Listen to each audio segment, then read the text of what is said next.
Yan ang ibig sabihin. Ang mga tao kasi, ang pagkaalam kasi nila na sa mga huling araw, yung tinatawag nilang the second coming of Jesus Christ, ay yun na yung wakas. Hindi pa po yun ang wakas, mga kababayan. Hindi pa yun ang wakas. Pero, bababa siya.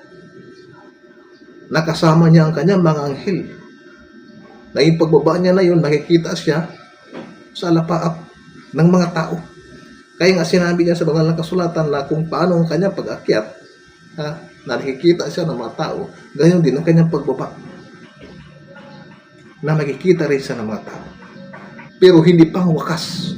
Kasi kung magiging wakas, yung second coming niya, hindi matutupad yung kasulatan. Yung naging kaganapan doon sa buhay ni Lazaro at ng ating Panginoon Jesucristo, mga kababayan, isa lang yun sa mga patunay na ipinapakita ng mukhaan ng ating Panginoong Jesucristo sa harapan ng napakaraming mga tao. Ipinapakita niya na maging ang mga katawang laman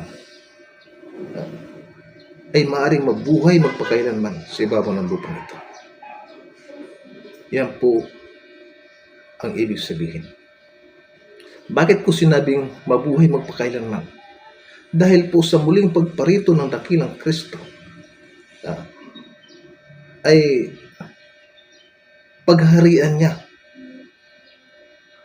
ang sanlibutang ito sa loob ng 1,000 taon.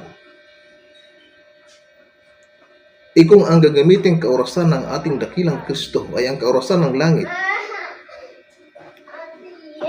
ay napakahaba pa ng magiging buhay ng mga taong makasama niya sa kanyang paghahari sa daigdig na ito sa loob ng 1,000 taon. Bakit? Sapagkat ang isang araw sa Panginoon ay katulad ng 1,000 taon na lumipas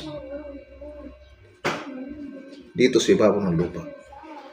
At ang 1,000 taon na lumipas sa ibabaw ng lupa ay katulad lamang ng isang araw sa Panginoon. Gaano katagal na paghaharian ng dakilang Kristo ang lupang ito. Kaya nga, tingnan mo ang ating Panginoon si Kristo. Namatay siya at pagkatapos ng 3 araw, muli siya nabuhay. Mismong katawang laman niya na ibinaon sa libingan ay nagbangon mula sa mga patay. Buhay. Si Lazaro, ganun din. Pagkatapos ng 4 na araw na siya nalibing, ay nagbangon din mula sa mga patay. Hindi pa ngayon maintindihan ng mga kapatid niya, lalong-lalo na si Marta. Itong si Lazaro ay kapatid yan ni Maria at ni Marta. Kaya nung namatay itong si Lazaro, pagkatapos na itong si Marta ay nagparating ng mensahe sa ating Panginoon si Kristo para iparating na si Lazaro ay patay na. Nung magkita sila ni Kristo, ang sabi ni Marta, Panginoon, kung ikaw sana ay narito, disin sana ay hindi mamamatay ang aking kapatid. Yan ang sabi ni Marta. Gayon may nalalaman ko, sabi niya, na anumang iyong hingin sa Diyos ay ipagkakaloob sa iyo. Kaya sabi ni Kristo, magbabangon muli ang iyong kapatid. Sabi naman ni Marta, nalalaman ko na siya magbabangon muli sa pagkabuhay na mag-uli sa mga huling araw. Yan ang salita ni Marta. Ngunit ano sabi ng dakilang Kristo? Ako ang pagkabuhay na mag-uli. Ang sumampalataya sa akin, bagamat siya'y mamatay. Sabi niya, gayon may mabubuhay siya. At ang sinumang nabubuhay at sumampalataya sa akin ay hindi mamamatay magpakailanman. Sinampalatayanan mo ba ito? Yan ang sagot ni Kristo kay Marta. Opo, Panginoon, sabi ni Marta. Pagkatapos noon, yun na. Tuloy ang lakad nila papunta sa libingan. At pagdating sa may libingan, itong si Kristo ay nag-utos naman sa mga tao na nandun na alisin na yung takip. Yung batong nakatakip doon sa libingan ni Lazaro. Pagkatapos, kinontra na naman siya ni Marta. Ang sabi ni Marta sa kanya, Panginoon, may 4 na araw nang namatay ang aking kapatid. Maaring nabubulok na ang kanyang bangkay. Sinabi naman sa kanya ni Jesus na hindi baga sinabi ko sa iyo na kung sasampalataya ka ay makikita mo ang kalulatian ng Diyos. Madiin yung naging sagot ni Kristo kay Maria. Wala na magawa si Maria doon sa mga salita ni Kristo. At pagkatapos noon ay nanalangin na ang ating Panginoon si Kristo. Dahil nung time na yun, napakaraming mga taong nag-uusyuso na kasama nila doon sa libingan. Kung ano talaga ang gagawin ng dakilang Kristo. Kaya nanalangin siya sa Ama. Pagkatapos, ayun na. Yung mga Hudyo na kalaban ni Kristo na nandun nung time na yun ay nananampalataya sa Kanya. Nananampalataya sa Kanya. Mga kababayan, yan yung istorya. Kaya walang imposible. Kaya nga sinabi ng dakilang Kristo na kung sumampalataya ka sa aking mga salita, ay hindi ka mamamatay. Yan ang ibig sabihin. Ang mga tao kasi, ang pagkaalam kasi nila na sa mga huling araw, yung tinatawag nilang the second coming of Jesus Christ, ay yun na yung wakas. Hindi pa po yun ang wakas, mga kababayan. Hindi pa yun ang wakas. Pero, bababa siya. Nakasama niya ang kanyang mga anghel.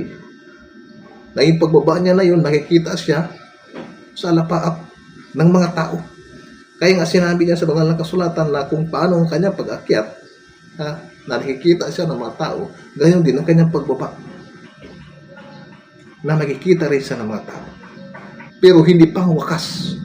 Hindi pang wakas eh. Kasi kung magiging wakas, yung second coming niya, hindi matutupad yung kasulatan. Kasi sa muling pagparito niya, paghaharian niya pa ang sandaigdigan eh. Ang sanlibutan ito, sa loob ng 1,000 taon, kasama ng mga hinirang, kasama ng mga darat ng buhay ng mga tao. Maghahari siya dito.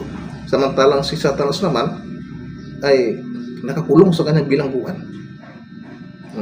Pagkatapos na maganap ang 1,000 taon, doon naman ngayon si Satanas na sinabi na papawalan siya ng kaunting panahon pa. Pero wala na ang Kristo sa ibaba ng lupang ito. Umakyat na siya. Ang Kristo, umakyat na ulit siya. Maghahari ng Satanas ngayon sa ibaba ng lupang ito. Kasi gustong-gusto ni Satanas itong daigdig na ito. Ibibigay ngayon sa kanya after ng 1,000 taon. Magiging magulo ng sistema ng kanilang buhay. Wala ng Kristo, umakyat na siya.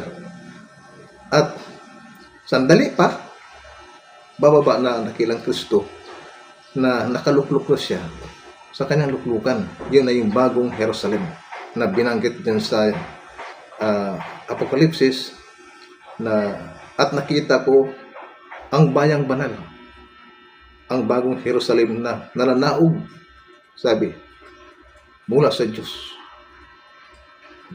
Yun yung tabernakulo na binanggit sa Apokalipsis na narito ang tabernakulo ay nasa mga tao. Lahat tayo na mga buhay na daratnan sa pagbaba ng bagong Jerusalem. Lahat tayo ay sasalin mula sa ating daigdig papunta sa bagong Jerusalem. Kaya nga ang bagong Jerusalem, kung basahin po ninyo dyan sa aklat ng Apokalipsis, mga tao ang tinutukoy na maninirahan. Sabi, narito ang tabernakulo ng Panginoon ay nasa mga tao. At ang mga tao, sabi, ay magiging bayan. Magiging bayan niya. Ang pagkaalam naman ng mga tao, pag dating ng second coming, yun na yung wakas. Hindi pa. Hindi pa yun ang wakas, mga kababayan. Ang wakas na tinatawag ay yung pagbaba ng bagong Jerusalem. Kasi yung kalawakan natin nakikita, lahat yan mawawasak. Ang mga planeta kasama ng mga bituin, maging ang ating daigdig.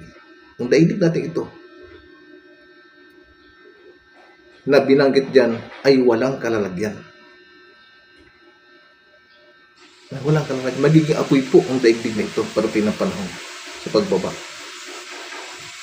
ng bagong Jerusalem. Ang bagong Jerusalem ay isang napakalaking planeta, mga kababayan, na mananaog mula sa Diyos. Yun yung bababa dito. Kaya saan ilalagay yung mga planetang nandyan sa kalawakan? Walang paglalagyan yan. Dahil sa napakalaki ng planetang bababa sa ibabaw ng unibersong ito. Na yung planetang yun na ang nakahari doon sa planetang iyon ay ang dakilang Kristo. Darating yun, mga kababayan, sapagkat nakasulat. Nakasulat yun eh. At kapag nakasulat, mangyayari. Yan po yung plataforma ng langit. Malalaktawan lang yan ng mga nagbabasa ng mga nakasulatan. Pero yan ang nakaplataforma, mga kababayan, na mangyayari sa mga susunod na mga panahon. Hindi natin alam. Sapagkat ang pagdating ng wakas ay walang nakakaalam. Maging namang anghel sa langit, maging ng anak, kundi ang ama lang. Magandang hapon po muli sa bawat isa sa inyo. Marami pong salamat.